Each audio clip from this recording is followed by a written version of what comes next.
Guys, what up guys? How you guys doing? Shout out to the bodybuilding aficionados out there. This video is just my initial thoughts and reactions to the Toronto Pro coming up this weekend. There are some top favorites. Juan Morel, I believe Max Charles is a late entry here. Um, there's also Rafael Brandao in the top running. These guys are definitely going to be the front runners and could make a very entertaining show. I think Rafael's shape, and he's a younger cat, much younger cat than Juan.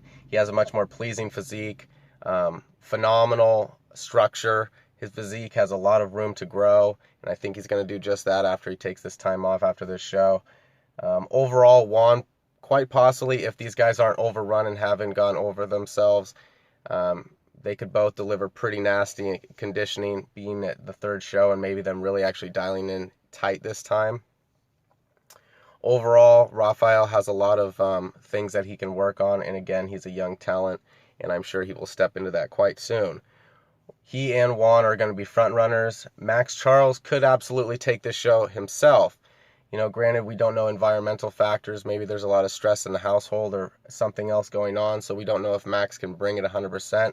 Also, Max does not have the funding to buy a proper cycle, I'm sure, like some of these other guys, and he's just strictly able to rely on his sheer genetic potential to grow, right?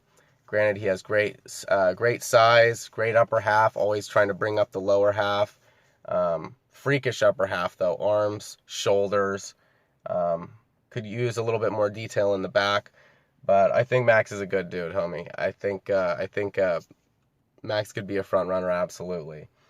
And besides that, I think Nation and Diasha is not going to be in this showing. Other than that, this Iranian, maybe not. He's not Iranian. Maybe he is residing in Iraq. I'm not sure.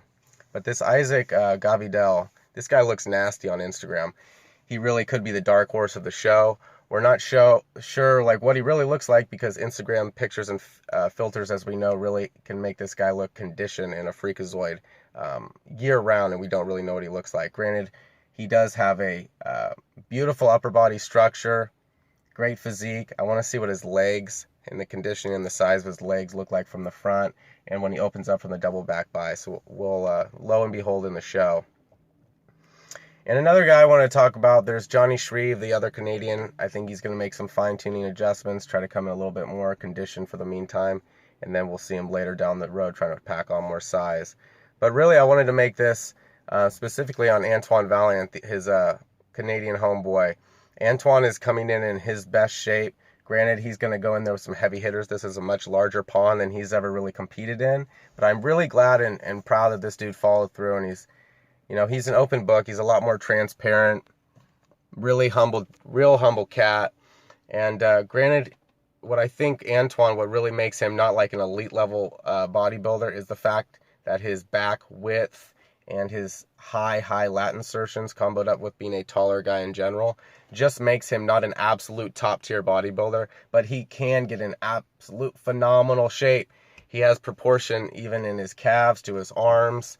Nothing's over the top. He could use more chest, but man, seeing a physique with calves and legs that actually match the upper half is something of a bygone era, you guys. We're missing that statuesque silhouette, and some of these guys are bringing it to the new era, new generation of bodybuilding, and I absolutely applaud that. So I'm excited to see that. In the 212s, I know there's a couple new guys competing, and Zane Watson, I believe, is going to try to get his Olympia qualification and take this 212. But he is going to have some competition with a couple other mid to higher tall guys. There's this guy, Adolf Quita or something. We'll have to see him. He's this taller guy and great shape, a lot of muscle. And again, having those longer limbs really brings that aesthetic appeal, pulling the 212s a little farther away from just looking like a stack of muscles in a shoebox, you know what I'm saying? Really compact and just packing absolute muscle onto it. A little more flow, I think, coming to this new generation, so that can be appreciated. Anyways, you guys, I hope you who liked this and brought a little helpful ear to you guys. I'm excited for this weekend show. Anyways, I will bring a little daily dose and my note to this later on. Be up, stay up, and be good.